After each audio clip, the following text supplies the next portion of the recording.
25 सितंबर दिन रविवार के दिन सर्वपितृ अमावस्या मनाई जाएगी। आप सभी ने इन 16 दिन पितृपक्ष के 16 दिनों में अपने पितरों की तिथि के अनुसार दान, पुण्य, श्राद्ध, कर्म, तर्पण इत्यादि करने का प्रयास किया होगा। नहीं भी कर पाए हैं किसी कारणवश तो सर्वपितृ अमावस्या के दिन इन छोटे छोटे से कार्यों को करने का प्रयास करें। परंतु रविवार है तो दीपक लगाने से संबंधित एक महत्वपूर्ण जानकारी इस वीडियो में आप सभी को दूंगी। आप सभी से कहा जाता है कि दीपक लगाइए, पितरों के लिए मार्ग प्रशस्त होता है, परंतु रविवार है तो ध्यान दीजिए।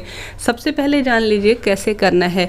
आप सभी को पितरों के नाम का कुछ ना कुछ करने का प्रयास करना है। गंगा जल मिश्रित जल से स्नान कर लीजिए। सूर्य देव को जल चढ़ाते हुए अपने पितरों के नाम का एक अलग लोटा या जो बर्तन आप यूज़ करते हैं, सूर्य देव को जल चढ़ाने के पश्चात अपने पितरों के नाम का जलदान करें। उस जलदान में आप सभी थोड़ा सा तिल और जौ की मात्रा सम्मिलित कर लीजिए और ओम पितृदेवाय नमो नमः कहते हुए अपने पितरों का स्मरण करते हुए सूर्य भगवान की ओर देखते हुए जल समर्पित कर दीजिए। सबसे पहले यह जलदान में हो गया।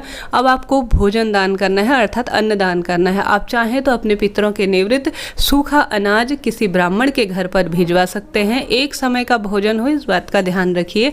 नहीं तो ब्राह्मण को घर पर बुलाकर उनके नाम का भोजन करवा सकते हैं। इस दिन मात्र आप पुआ, पूड़ी या उनकी मनपसंद चीज़ें बनाने में असमर्थ हैं किसी कारणवश, नहीं तो कोशिश करनी चाहिए सर्वपितृ अमावस्या के दिन थोड़ा सा ही सही खीर बनाई जाए और पूड़ी बनाई जाए, क्योंकि जो पितरों को पसंद होती है और पितृ भोग में यह सबसे महत्वपूर्ण होती हैं। पितरों के लिए एक थाली बनाने का प्रयास करें, अर्थात उन्हें जो भोजन है वह बनाने का प्रयास करें। उनकी मनपसंद चीज़ आप संभव हो तो ब्राह्मण को भोग लगवा कर घर पर ही उन्हें भोजन करवा दें।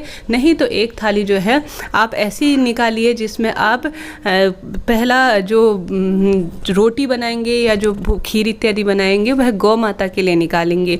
गौ माता के लिए आप चाहें तो रोटी निकाल सकते हैं, नहीं तो खीर पूड़ी निकाल सकते हैं। खीर पूड़ी बनाने में किसी कारणवश असमर्थ हैं तो रोटी हर एक घर में बनती है, उसकी प्रथम रोटी जो होगी थोड़ा मोटी बनाने का प्रयास कीजिएगा और उसमें जो है थोड़ा तिल मिश्रित कर लीजिए और साथ ही घी जरूर मिलाइएगा। और घर का प्रत्येक सदस्य उसको बनने के बाद हाथ लगा ले या बनने से पहले आटे में ही हाथ लगा ले तो सबका हाथ लग जाएगा। तो सबके हाथ से यह गोदान के रूप में अर्थात गौग्रास के रूप में जाना जाएगा। तो इसकी एक मोटी सी रोटी बना लीजिए, पूरी तरह पक जानी चाहिए और इसमें घी लगाने के बाद थोड़ा तिल दोबारा से मिश्रित कर सके या पहले ही कर सके तो बहुत अच्छी बात है। और गुड़ या शक्कर या बताशा इसके ऊपर रखते हुए अपने पितरों का स्मरण करते हुए 2 रोटी दीजिएगा या एक ही रोटी के 2 भाग कर लीजिएगा, क्योंकि पितरों के लिए जो कार्य होते हैं, महिला करे या पुरुष करे, उसके जो है दोनों कुलों के लिए होता है। खासतौर पर महिला के लिए पीहर पक्ष और ससुराल पक्ष। तो 2 रोटी, एक पीहर पक्ष की साइड की, एक जो है ससुराल पक्ष साइड की।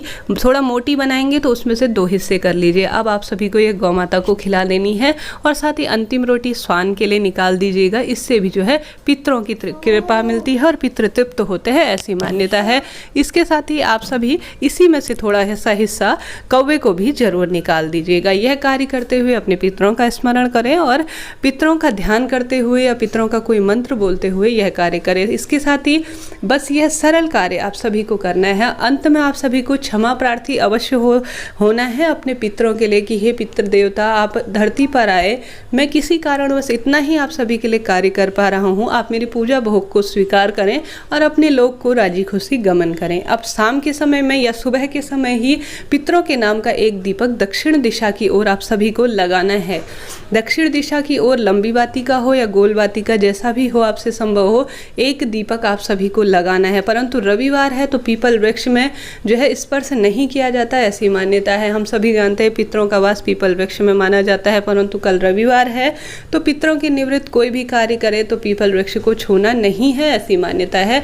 तो पीपल वृक्ष के नाम का दीपक आप घर पर ही लगा दीजिए। बस यह छोटा सा ही आप सभी को कार्य करना है और साथ ही अपने घर पर अपने पितरों के नाम का सामान्य तौर पर दीपक लगाएं तो बहुत अच्छी बात है। इसके अलावा दीपक हालांकि पितरों के नाम के जलाशय, बावड़ी, शिव मंदिर इत्यादि में लगाए जाते हैं, परंतु सामान्य तौर पर घर के मंदिर में ही पितरों के नाम का एक दीपक लगा दीजिए। बस यह छोटा सा कार्य करना है, रोटी और एक दीपक का।